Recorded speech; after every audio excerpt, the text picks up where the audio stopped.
오늘의 사연 시작하겠습니다. 다 들어보신 후 괜찮으셨다면 어디서 듣고 계시는지, 그리고 잘 들었다라는 댓글 하나 정도 남겨주실 거죠? 그럼 시작하겠습니다. 박재영은 30년을 한결같이 다녔던 중견기업의 정문 앞에 서 있었습니다. 손에는 희망퇴직 위로금과 퇴직금이 담긴 통장이 들려 있었죠. 그동안 성실하게 출근 도장을 찍어온 세월이 이제 숫자로 바뀌어 통장 속에 들어앉아 있었습니다. 재영은 마음 한구석이 먹먹했지만 동시에 새로운 미래를 향한 설렘도 느껴지더군요. 이제 더 이상 누군가의 눈치를 보며 일할 필요가 없었습니다. 내 사업을 하면 정년도 없고 내가 주인이 되어 왕처럼 살 수 있을 거라는 생각이 들었어요. 집으로 돌아온 재영은 거실 소파에 앉아있던 아내 오미란에게 통장을 내밀었습니다. 미라는 통장을 받아들고 잠시 숫자를 바라보더니 조심스럽게 입을 열었어요. 당신 이 돈으로 뭘 할 생각이야? 재영은 자신 있는 목소리로 대답했죠. 여보, 이제 내가 내 사업해서 우리 왕처럼 살아보자. 회사 다닐 땐 남 밑에서 고개 숙이고 살았지만 이젠 아니야. 미라는 남편의 눈빛에서 오랜만에 보는 열정을 발견했습니다. 그녀는 30년 동안 성실하게 일해온 남편을 믿지 않을 수 없었어요. 부부는 퇴직금의 대부분을 털어 수도권 외곽 구도심의 작은 상가를 계약했습니다. 그곳에 치킨집을 차리기로 결심한 거죠. 재영은 간판 이름을 재영네 옛날 통달기라고 지었습니다. 화려한 프랜차이즈 이름보단 소박하지만 정직한 느낌을 주고 싶었거든요. 개업 준비를 하는 동안 재영은 새벽같이 일어나 시장을 돌아다니며 좋은 닭을 고르는 법을 배웠고 밤늦게까지 튀김 기술을 연습했습니다. 미란도 남편을 도와 가게를 깨끗하게 청소하고 카운터를 정리했죠. 드디어 개업일이 밝았습니다. 가게 앞에는 축하 화환들이 줄지어 놓여 있었고 동네 주민들이 하나둘 모여들기 시작했어요. 오늘 개업 특가로 치킨 한 마리에 10,000원입니다. 재영은 밝은 목소리로 손님들을 맞이했죠. 미라는 카운터에서 주문을 받고 재영은 주방에서 정성껏 닭을 튀겨냈습니다. 갓 튀겨낸 치킨의 고소한 냄새가 가게 안팎으로 퍼져나갔어요. 손님들은 치킨을 한 입 베어 물고는 맛있다며 엄지를 치켜 세웠습니다. 저녁 무렵이 되자 가게는 손님들로 가득 찼습니다. 주문이 밀려 들어왔고 재영과 미라는 쉴 틈도 없이 바쁘게 움직였죠. 땀을 뻘뻘 흘리면서도 둘 다 입가에 미소가 떠나지 않았습니다.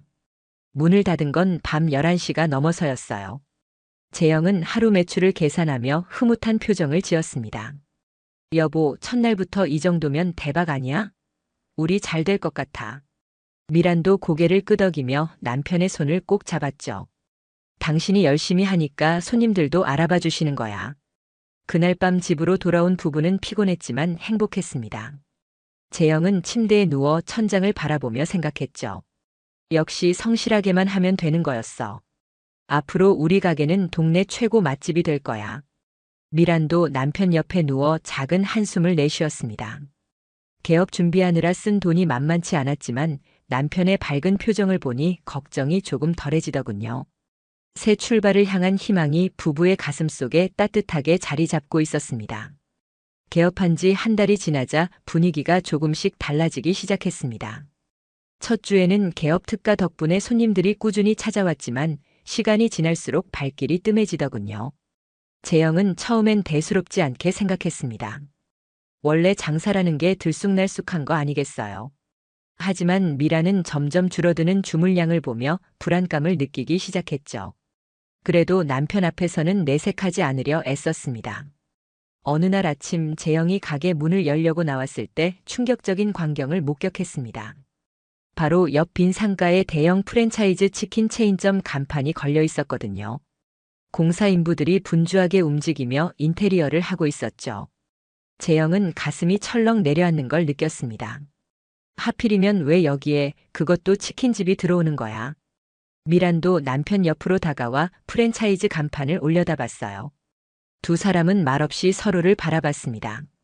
일주일 후 프랜차이즈 치킨집이 성대하게 문을 열었습니다. 가게 앞에는 풍선 아치가 설치되어 있었고 유니폼을 입은 직원들이 전단지를 나눠주며 오늘 오픈 기념으로 치킨 한 마리 10,000원, 두 마리 사면 콜라 무료 증정이라고 외쳤죠. 재영은 자기네 가게 카운터에 서서 그 모습을 지켜봤습니다. 손님들이 프랜차이즈 쪽으로 우르르 몰려가는 게 보였어요. 화려한 조명과 세련된 인테리어, 젊은 직원들의 친절한 미소까지 모든 게 재영네 가게와는 달랐습니다. 그날 저녁 재영네 가게에는 손님이 단 3팀밖에 오지 않았습니다. 평소 같으면 이 시간에 배달 주문이 쏟아져야 하는데 배달 앱 화면은 조용하기만 했죠. 미라는 텅 빈 홀을 바라보며 한숨을 쉬었습니다. 당신 이거 어떻게 해야 할까? 재영은 애써 담담한 척 대답했어요. 괜찮아. 우리는 맛으로 승부하면 돼. 프랜차이즈는 그냥 이름값으로 파는 거고 우리는 정성으로 만드는 거잖아. 하지만 그의 목소리에는 확신이 없었습니다. 다음 날도 그 다음 날도 상황은 나아지지 않았습니다. 프랜차이즈는 공격적인 마케팅을 계속 이어갔어요. 배달 앱에서는 항상 상단에 노출되었고 할인 쿠폰도 매일같이 뿌려댔죠. 재영은 자기네 가게 리뷰를 확인하며 위안을 찾으려 했습니다. 맛있다는 후기들이 분명 있었거든요. 하지만 리뷰가 아무리 좋아도 사람들은 더 싸고 더 익숙한 프랜차이즈를 선택했습니다. 미라는 장부를 펼쳐놓고 한참을 들여다봤습니다. 매출이 개업 초기의 절반도 안 되었어요. 재료비와 임대료, 전기세를 빼고 나면 남는 게 거의 없었죠. 당신, 우리 이러다가 큰일 나는 거 아니야? 미란의 목소리에는 걱정이 가득했습니다. 재영은 아내의 손을 잡았어요. 지금이 고비야. 조금만 버티면 손님들이 우리 가게 진가를 알아볼 거야. 열심히만 하면 되는 거라고. 미라는 남편의 눈을 바라봤습니다. 그 눈빛엔 여전히 희망이 남아 있었지만 어딘가 흔들리고 있다는 걸 느낄 수 있었죠. 그날 밤 재영은 잠을 이룰 수 없었습니다. 천장을 바라보며 생각에 잠겼죠. 30년 동안 성실하게 일하면서 배운 건 열심히 하면 언젠가는 인정받는다는 거였습니다. 회사에서도 그랬고 인생에서도 그랬어요. 하지만 지금 그의 성실함은 대형 프랜차이즈의 자본력 앞에서 무력하기만 했습니다. 재영은 처음으로 자신이 믿었던 신념이 흔들리는 걸 느꼈죠. 프랜차이즈와의 경쟁에서 살아남기 위해 재영은 결단을 내렸습니다. 가격을 낮추기로 한 거죠. 어느 날 아침 재영은 미란에게 말했습니다. 여보, 우리도 가격을 15,000원에서 12,000원으로 내리자. 프랜차이즈랑 비슷하게 맞춰야 손님들이 올 거야. 미란은 고개를 저었어요. 당신, 그러면 재료비도 안 나오는데 어떻게 해? 재영은 자신 있게 대답했죠. 손님이 많이 오면 결국 이익이 나. 일단 사람들 발길을 돌려야 한다고. 가격이나 이벤트를 시작하자 손님이 조금씩 늘어났습니다. 하지만 문제는 그때부터 시작되었죠. 닭고기 값이 계속 오르고 있었거든요. 재영이 단골로 다니던 시장 정육점 사장이 미안한 표정으로 말했습니다. 사장님, 미안한데 이번 주부터 닭값이 킬로당 1,000원 올랐어요. 도매가가 오르니 저도 어쩔 수가 없네요. 재영은 속으로 한숨을 쉬었지만 겉으로는 웃으며 말했죠. 괜찮습니다. 늘 거래하던 사이인데 뭐. 가게로 돌아온 재영은 장부를 꺼내 계산을 시작했습니다. 닭고기 값에 식용유값, 밀가루와 양념값까지 더하니 한 마리당 원가가 10,000원을 훌쩍 넘었어요. 12,000원에 팔면 2,000원 남는데 거기서 전기세랑 가스비, 배달 수수료까지 빼면 실제 남는 건 몇백 원밖에 안 되었죠. 재영은 머리를 감싸쥐었습니다.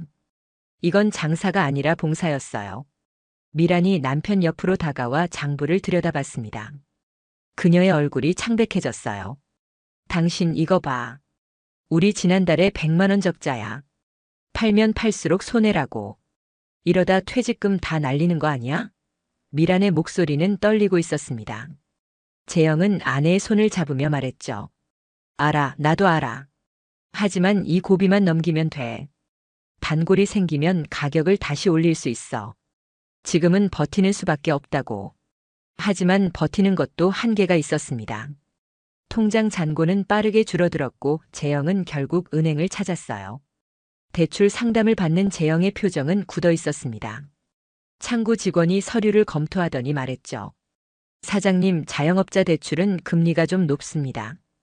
연 9%인데 괜찮으시겠어요?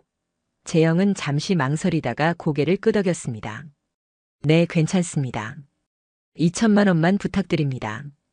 대출받은 돈으로 밀린 재료비를 결제하고 나니 마음이 조금 가벼워졌습니다. 재영은 미란에게 말했어요. 이제 좀 숨통이 트이네. 이 돈으로 한 석 달은 버틸 수 있을 거야. 미란은 남편을 바라봤습니다. 그녀의 눈빛엔 걱정과 불안이 가득했죠. 당신 대출 이자는 어떻게 갚을 건데? 재영은 자신있게 대답했습니다. 장사 잘 되면 되지 뭐. 우리 열심히 하면 돼. 그날부터 부부는 더욱 악착같이 일했습니다. 새벽 5시에 일어나 시장에 가서 재료를 사오고 밤 12시가 넘어서야 가게 문을 닫았죠. 배달앱은 24시간 켜두었습니다. 혹시라도 주문이 들어올까 봐서요. 재영은 늦은 밤에도 핸드폰을 옆에 두고 잠을 잤어요. 주문 알림음이 울리면 벌떡 일어나 가게로 달려갔죠. 하지만 현실은 냉혹했습니다. 배달앱 수수료가 주문 금액의 15%였어요. 12,000원짜리 치킨을 팔면 1,800원을 수수료로 내야 했죠. 거기에 배달비까지 부담하면 실제 손에 쥐는 건 10,000원이 채 안 되었습니다. 원가가 10,000원인데 10,000원도 안 되는 돈을 받으니 팔면 팔수록 적자였어요. 어느 날 밤 미라는 한 달치 영수증을 모두 펼쳐놓고 계산기를 두드렸습니다. 그리고 나온 숫자를 보고 눈물이 났죠. 이번 달도 150만 원 적자였습니다. 대출 이자까지 합치면 거의 200만 원을 까먹은 셈이었어요. 미라는 재영을 불렀습니다. 당신 이거 좀 봐. 재영은 영수증 더미를 보며 입술을 깨물었죠. 그는 말없이 고개를 숙였습니다. 그날 밤 두 사람은 오랫동안 말이 없었습니다. 가게 안은 적막했고 밖에서는 프랜차이즈 치킨집에 밝은 불빛이 새어들어왔어요.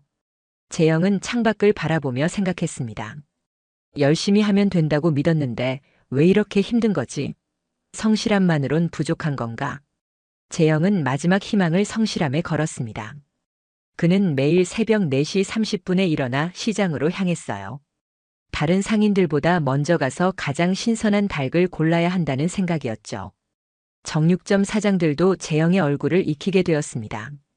사장님 또 오셨네요. 부지런하시네. 재영은 피곤한 얼굴로도 웃으며 대답했어요. 손님한테 좋은 걸 드려야죠. 시장에서 돌아온 재영은 바로 닭을 손질하기 시작했습니다. 한 마리 한 마리 정성껏 씻고 특제 양념에 재웠죠. 프랜차이즈처럼 공장에서 만든 양념이 아니라 직접 배합한 양념이었습니다. 밤늦게까지 닭을 염지하고 튀김옷을 연구했어요. 조금이라도 더 바삭하고 맛있게 만들려고 온도와 시간을 조절하며 실험했죠. 미라는 그런 남편을 보며 안쓰러운 마음이 들었습니다. 하지만 현실은 재영의 노력을 비웃기라도 하듯 냉혹했습니다. 한 달이 지나고 장부를 정리하는데 순이익이 0원이었어요. 아니, 정확히 말하면 마이너스 180만 원이었죠. 재영은 장부를 보며 믿을 수가 없었습니다. 이렇게 열심히 했는데 새벽부터 밤까지 쉬지 않고 일했는데 결과는 적자였어요. 미란이 조심스럽게 말했습니다. 당신, 우리 이제 정말 어떻게 해야 할까? 재영은 대답하지 못했죠. 설상가상으로 우편함에 은행 봉투가 도착했습니다. 재영은 봉투를 열어보고 얼굴이 하얗게 질렸어요. 대출 이자 연체 독촉장이었습니다. 지난달 이자를 납부하지 못해서 연체 이자까지 붙었다는 내용이었죠. 재영은 손이 떨렸습니다. 이자만 해도 한 달에 150만 원이 넘었어요. 그 돈을 어떻게 마련해야 할지 막막했습니다. 재영은 독촉장을 들고 가게로 나갔습니다. 텅 빈 홀에 혼자 앉아 생각에 잠겼죠. 30년 동안 회사 생활하면서 배운 건 성실하게 일하면 인정받는다는 거였습니다. 열심히 하면 언젠가는 보상받는다고 믿었어요. 하지만 지금 그의 성실함은 아무 소용이 없었습니다. 아무리 좋은 닭을 골라도 아무리 맛있게 튀겨도 사람들은 싸고 익숙한 프랜차이즈를 선택했죠. 어느 날 저녁 재영은 옆 프랜차이즈 가게 앞을 지나가다 멈춰 섰습니다. 유리창 너머로 보이는 가게 안은 손님들로 가득했어요.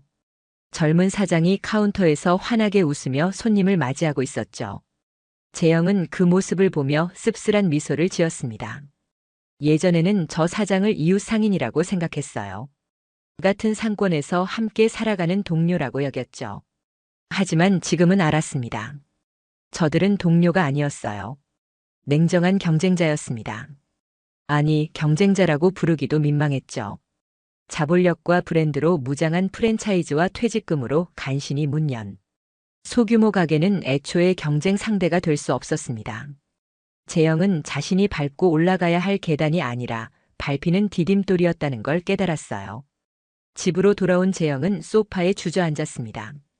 미란이 물 한 잔을 건네며 물었죠. 괜찮아? 재영은 고개를 저었습니다. 괜찮지 않아. 전혀 괜찮지 않아. 미란은 남편 옆에 앉아 그의 손을 잡았어요. 두 사람은 한참 동안 말없이 앉아 있었습니다. 그날 밤 재영은 천장을 보며 생각했습니다. 희망이라는 게 때로는 고문이 될 수 있다는 걸 이제야 알았어요. 열심히 하면 된다는 믿음, 성실하면 보상받는다는 기대, 그런 것들이 오히려 그를 더 깊은 수렁으로 밀어넣었죠. 포기하지 않고 버티면 언젠가는 좋아질 거라는 착각이 빚만 늘렸습니다. 미란도 옆에서 잠들지 못하고 뒤척였습니다. 그녀는 남편의 등을 보며 눈물을 흘렸어요.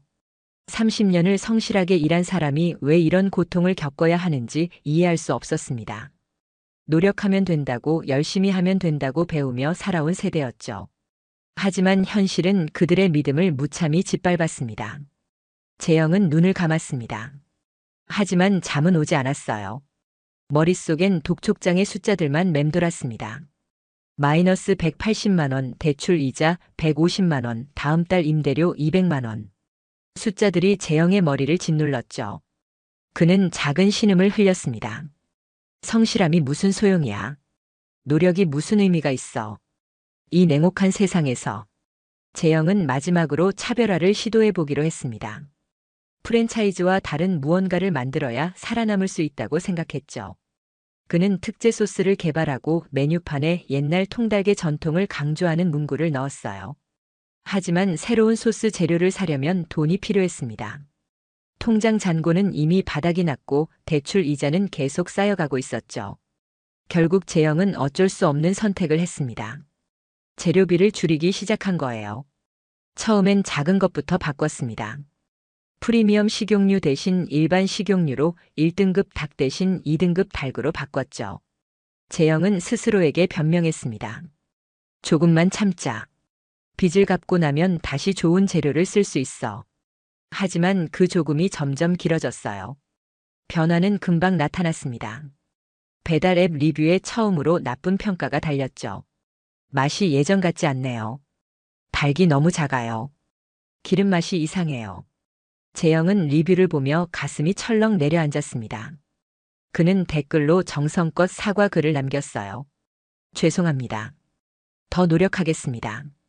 하지만 사람들은 재영의 사과보다 별점 하나짜리 리뷰를 더 믿었습니다. 단골 손님들도 하나둘 발길을 끊기 시작했습니다. 개업 초기부터 일주일에 두세 번씩 찾아주던 동네 아저씨가 어느 날 프랜차이즈 봉투를 들고 지나가는 걸 봤어요.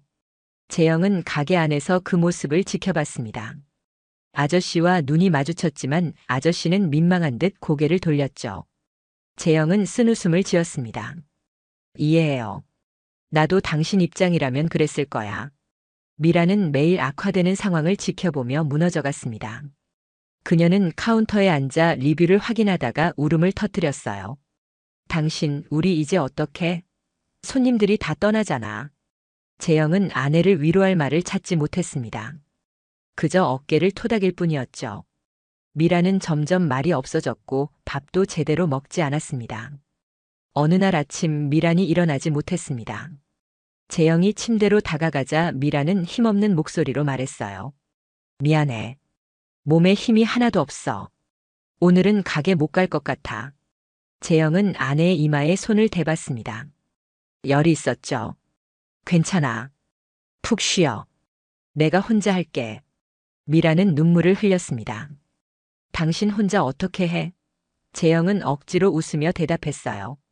걱정 마. 혼자서도 할 수 있어. 하지만 혼자서는 역부족이었습니다. 주문을 받고 닭을 튀기고 배달을 준비하고 설거지까지 하려니 정신이 없었어요. 재영은 땀을 뻘뻘 흘리며 주방과 홀을 오갔습니다. 손님이 벨을 눌러도 바로 나가지 못했고 배달이 늦어지자 고객의 항해 전화가 걸려왔죠. 재영은 전화기를 들고 거듭 사과했습니다. 죄송합니다. 최대한 빨리 보내드리겠습니다. 저녁 무렵 재영은 텅 빈 홀에 주저앉았습니다. 온몸이 욱신거렸고 다리는 후들거렸어요. 그는 배달 앱을 열어 오늘의 매출을 확인했습니다. 8만 원이었죠. 거기서 재료비, 배달 수수료, 전기세를 빼면 남는 게 없었습니다. 아니, 마이너스였어요. 재영은 한숨을 내쉬었습니다. 장사를 하면 할수록 빚만 늘어나는 구조였죠. 재영은 문득 깨달았습니다. 이제 가게 문을 닫아야 한다는 걸요. 더 이상 버티면 빚만 더 커질 뿐이었습니다. 하지만 폐업 신청서를 쓰려니 손이 떨렸어요. 가게 문을 닫는다는 건 단순히 장사를 그만둔다는 의미가 아니었습니다. 그건 재영의 인생이 실패했다는 걸 인정하는 거였죠. 30년을 성실하게 일했지만 결국 아무것도 이루지 못했다는 걸 받아들이는 거였습니다. 재영은 폐업 신청서를 서랍에 다시 넣었습니다. 아직은 아니야. 조금만 더 버티면 기회가 올 거야. 그는 스스로에게 거짓말을 했죠. 하지만 마음 깊은 곳에서는 알고 있었습니다. 더 이상 희망이 없다는 걸요. 재영은 혼자 남은 가게에서 불을 끄지 않고 밤을 지샜습니다. 혹시라도 주문이 들어올까 봐서였죠. 새벽 2시 배달앱에서 알림음이 울렸습니다. 재영은 벌떡 일어나 확인했어요. 하지만 주문이 아니라 리뷰 알림이었습니다. 별 1개짜리 리뷰였죠. 달기 너무 질겨요. 다신 안 시킵니다. 재영은 핸드폰을 내려놓고 고개를 떨궜습니다. 텅 빈 가게 안에 재영의 작은 신음만이 메아리 쳤어요. 고금리 대출 이자가 또다시 연체되었습니다. 재영은 은행에서 걸려온 전화를 받고 식은땀을 흘렸어요. 사장님, 이번 달 이자 납부가 안 되셨는데 언제쯤 가능하실까요? 재영은 떨리는 목소리로 대답했죠. 죄송합니다. 이번 주 안에 꼭 입금하겠습니다. 하지만 통장에는 10만 원도 남아있지 않았습니다. 어디서 150만 원을 구해야 할지 막막했어요. 재영은 며칠 동안 잠을 못 이뤘습니다. 이자를 못 갚으면 대출금 전액을 회수당할 수도 있었죠. 그렇게 되면 가게는 물론이고 집까지 날릴 판이었습니다. 재영은 책상 서랍을 뒤지다가 오래된 보험 증서를 발견했어요. 부부가 젊은 시절부터 꾸준히 납입해온 노후연금 보험이었습니다. 20년 넘게 매달 빠뜨리지 않고 낸 돈이었죠. 재영은 보험 증서를 손에 쥐고 한참을 고민했습니다. 이건 미란과 자기의 노후를 위한 마지막 보루였어요. 하지만 지금 당장 이자를 갚지 않으면 모든 게 무너질 판이었습니다. 재영은 떨리는 손으로 보험사에 전화를 걸었죠. 해약 환급금이 얼마나 되는지 물어봤습니다. 상담원이 확인 후 대답했어요. 고객님, 현재 해약 환급금은 약 2,300만 원입니다. 재영은 미란 몰래 보험을 해지했습니다. 그는 스스로에게 변명했어요. 이번만 넘기면 돼. 그러고 나서 장사가 잘 되면 다시 보험에 가입하면 되잖아. 하지만 그의 양심은 그를 괴롭혔습니다. 미란과 평생을 함께 준비해온 노후 자금을 자기 혼자 결정으로 날려버린 거니까요. 재영은 환급금으로 밀린 대출 이자를 갚고 남은 돈을 통장에 넣었습니다. 한동안 재영은 미란에게 보험 해지 사실을 숨겼습니다. 아내가 알면 큰일 날 거라는 걸 알았거든요. 하지만 비밀은 오래가지 않았어요. 어느 날 미란이 우편함에서 보험사 해지 통지서를 발견한 겁니다. 미란은 편지를 들고 가게로 달려왔습니다. 그녀의 얼굴은 창백했고 손은 떨리고 있었죠. 당신 이게 뭐야? 미란의 목소리는 떨렸습니다. 재영은 대답하지 못했어요. 미란은 편지를 재영 앞에 내던졌습니다. 우리 노후 보험을 해지했어? 20년 넘게 모은 돈을 당신 혼자 결정으로. 재영은 고개를 숙였습니다. 미안해. 어쩔 수 없었어. 대출 이자를 못 갚으면 다 날릴 뻔했다고. 미라는 소리를 질렀죠. 그럼 지금은 안 날렸어? 이미 다 날린 거 아니야? 당신이 평생 쌓은 우리 노후를 왜 이 깡통 가게에 다 바치는 거야? 미란의 절규가 가게 안에 울려 퍼졌습니다. 재영은 아무 말도 하지 못했어요. 미란은 눈물을 흘리며 말을 이었습니다. 퇴직금도 날렸어. 대출도 받았어. 이제 노후 자금까지. 우린 늙어서 뭘 먹고 살란 말이야. 재영은 고개를 들어 아내를 바라봤습니다. 그의 눈에도 눈물이 고여 있었죠. 나도 어쩔 수 없었어. 재영의 목소리는 잠겨 있었습니다. 이번만 넘기면 된다고 생각했어. 미라는 고개를 저었어요. 이번만? 당신은 매번 그렇게 말했어. 개업할 때도 대출 받을 때도 매번 이번만 넘기면 된다고 했잖아. 근데 상황은 나아진 게 하나도 없어.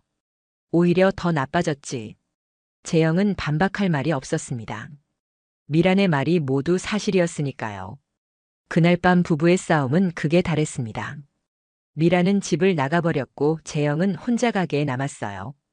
그는 편의점에서 소주 한 병을 사와 홀로 마셨습니다. 술을 마시면서 재영은 자신의 인생을 되돌아봤죠. 30년을 성실하게 일했습니다. 늦은 적도 없었고 열심히 했어요. 그런데 결과는 이렇게 비참했습니다. 퇴직금은 날렸고 빚더미에 앉았고 노후 자금까지 날렸죠.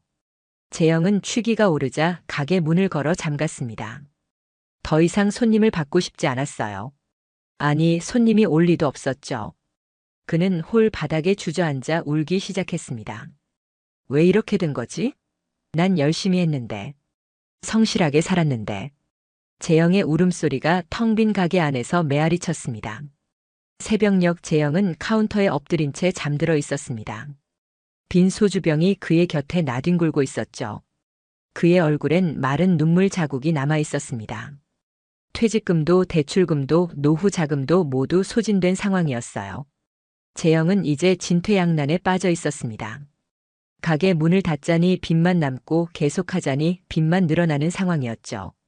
다음 날 아침 재영은 카운터에서 정신을 차렸습니다. 목이 뻐근했고 머리는 지끈거렸어요. 그는 천천히 몸을 일으켜 세우고 가게 안을 둘러봤습니다. 기름때가 낀 주방, 빛바랜 메뉴판, 텅 빈 테이블들. 모든 게 초라하고 쓸쓸해 보였죠. 재영은 이제 결심을 해야 한다는 걸 알았습니다. 더 이상 미룰 수 없었어요. 재영은 서랍에서 폐업 신청서를 꺼냈습니다. 며칠 전부터 서랍 속에 넣어두고 꺼내지 못했던 서류였죠. 그는 떨리는 손으로 볼펜을 집어들었습니다. 상호명을 적는 칸에 재영네 옛날 통달기라고 쓰는 순간 눈물이 핑 돌았어요. 이 간판을 걸었을 때가 엊그제 같은데 벌써 내려야 할 시간이 온 겁니다. 폐업 사유를 적는 칸을 보며 재영은 한참을 멈춰 섰습니다. 무엇이라고 써야 할까요? 경영 악화? 수익성 저하? 그런 딱딱한 말로는 자신의 고통을 표현할 수 없었어요. 재영은 결국 경영 악화라고 간단히 적었습니다. 하지만 그 네 글자 안에는 6개월간의 절망과 좌절, 그리고 무너진 꿈이 모두 담겨 있었죠. 폐업 신청서를 다 작성하고 나니 힘이 빠졌습니다. 재영은 의자에 털썩 주저앉았어요. 30년을 회사에서 성실하게 일했습니다. 한 번도 지각하지 않았고 상사가 시키는 일은 뭐든 열심히 했죠. 성실함과 노력은 배신하지 않는다고 믿었습니다. 열심히 하면 언젠가는 보상받는다고 생각했어요. 그게 재영이 평생 믿고 살아온 신념이었습니다. 하지만 그 신념은 거짓이었습니다. 아니, 거짓이라기보다는 더 이상 통하지 않는 낡은 믿음이었죠. 성실함만으로는 자본과 브랜드를 이길 수 없었어요. 노력만으로는 시장의 냉혹함을 이겨낼 수 없었습니다. 재영은 자신이 평생 의지해온 기둥이 순식간에 무너지는 걸 느꼈어요. 그 고통은 빚을 지는 것보다 더 뼈아팠습니다. 재영은 텅 빈 가게에 홀로 앉아 오열하기 시작했습니다. 가장 낮은 곳에서 발버둥 쳤는데 왜 아무도 나를 돕지 않는 거지? 성실하게 살았다는 죄밖에 없는데. 재영의 울음소리가 가게 안에 울려 퍼졌죠. 그는 주먹으로 카운터를 쳤습니다. 한 번, 두 번, 세 번. 그의 손등에서 피가 났지만 아프지 않았어요. 가슴이 너무 아파서 손의 고통은 느껴지지도 않았습니다. 그때 가게 문이 열렸습니다. 재영은 눈물 범벅이 된 얼굴을 들어 문을 바라봤어요. 미란이 서 있었습니다. 그녀도 밤새 울었는지 눈이 퉁퉁 부어 있었죠. 미란은 말없이 재영에게 다가와 그의 옆에 앉았습니다. 두 사람은 한참 동안 아무 말도 하지 않았어요. 미란이 먼저 입을 열었습니다. 문 닫기로 한 거야? 재영은 고개를 끄덕였죠. 미안해. 다 내 잘못이야. 미란은 남편의 손을 잡았습니다. 당신 잘못 아니야. 우리가 어떻게 해볼 수 있는 상황이 아니었어. 재영은 아내의 손을 꼭 쥐었어요. 눈물이 또다시 흘러내렸습니다. 미란도 함께 울었죠. 한참을 울고 난 후 미란이 말했습니다. 이제 뭐부터 해야 해? 재영은 폐업 신청서를 가리켰어요. 이거 제출하고 간판 내리고 보증금 정리하고. 미란은 고개를 끄덕이며 일어섰습니다. 그럼 나도 도와줄게. 둘이 하면 빠르잖아. 재영은 아내를 바라봤습니다. 어제 그렇게 싸웠는데 미란은 원망하는 기색 없이 그의 옆에 있어 주었죠. 부부는 함께 폐업 절차를 준비하기 시작했습니다. 미란은 주방 기구들을 정리하고 재영은 서류들을 챙겼어요.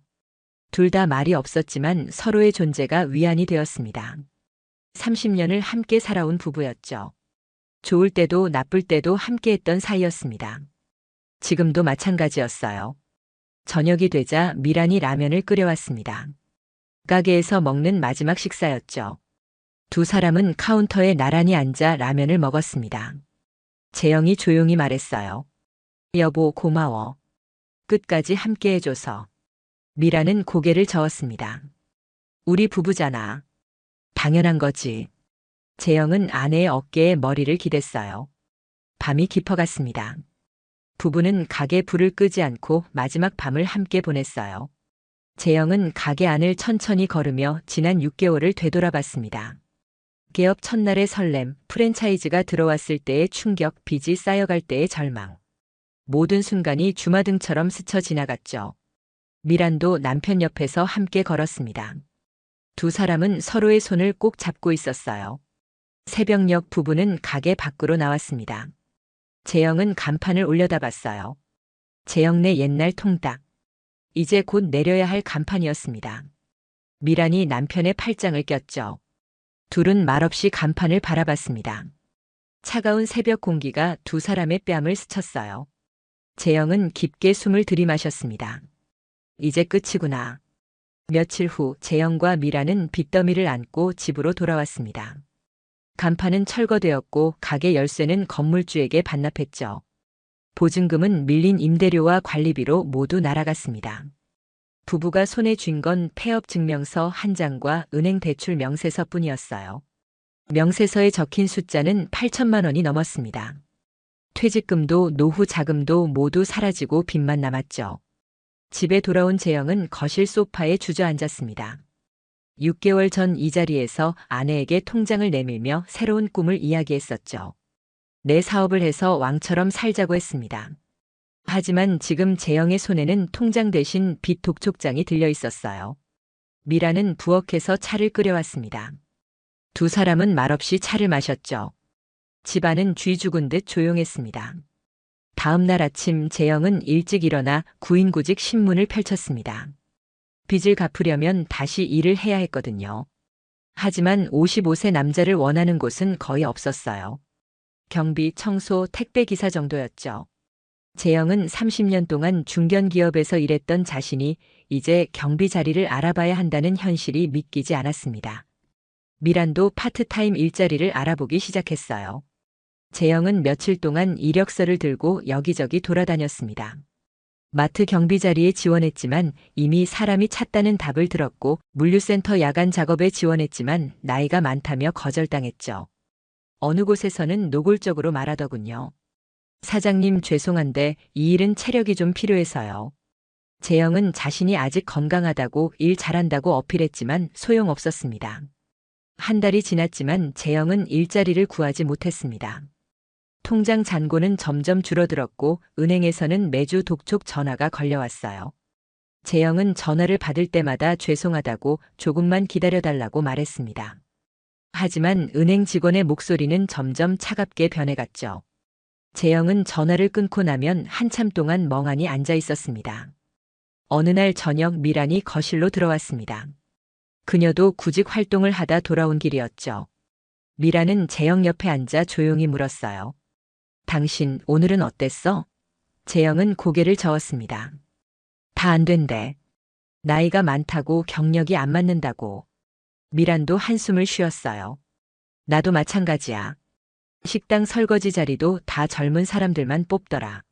미란이 재영의 손을 잡으며 말했습니다. 당신, 이제 우리 어디서 뭘 하면서 살아야 할까? 재영은 대답하지 못했어요. 그는 그저 창밖을 바라볼 뿐이었습니다. 창밖에는 저녁놀이 지고 있었죠. 붉은 노을이 아름다웠지만 재영의 눈에는 아무것도 들어오지 않았습니다. 그의 시선은 텅 비어 있었어요. 재영은 30년 동안 성실하게 살았습니다. 회사에서 시키는 일은 뭐든 열심히 했고 한 번도 부정한 짓을 하지 않았죠. 정직하게 일하고 성실하게 노력하면 언젠가는 보상받는다고 믿었습니다. 그게 재영이 배우고 자란 세상의 원칙이었어요. 하지만 현실은 그를 배신했습니다. 성실함은 자본 앞에서 무력했고 노력은 시스템 앞에서 무의미했죠. 미라는 남편의 얼굴을 바라봤습니다. 불과 6개월 전만 해도 희망에 차있던 그 얼굴은 이제 생기를 잃었어요. 깊은 주름이 더 깊어졌고 눈빛은 흐릿해졌습니다. 미란의 가슴도 아팠죠. 그녀도 남편만큼이나 지쳐 있었습니다. 둘 다 50대 중반이었어요. 다시 시작하기엔 너무 늦은 나이였고 포기하기엔 아직 살아야 할 날이 많았습니다. 재영은 여전히 창밖을 바라보고 있었습니다. 노을이 완전히 지고 어둠이 찾아왔죠. 거리의 가로등이 하나둘 켜지기 시작했습니다. 어딘가에서는 저녁 식사를 준비하는 냄새가 났고 아이들의 웃음소리가 들렸어요. 하지만 재영의 집은 조용했습니다. 희망도 계획도 미래도 없는 고요함이었죠. 미란이 일어나 저녁 준비를 하러 부엌으로 갔습니다. 재영은 여전히 소파에 앉아 창밖을 바라봤어요. 그의 머릿속에는 아무 생각도 없었습니다. 아니, 너무 많은 생각이 뒤엉켜서 아무 생각도 할 수 없었죠.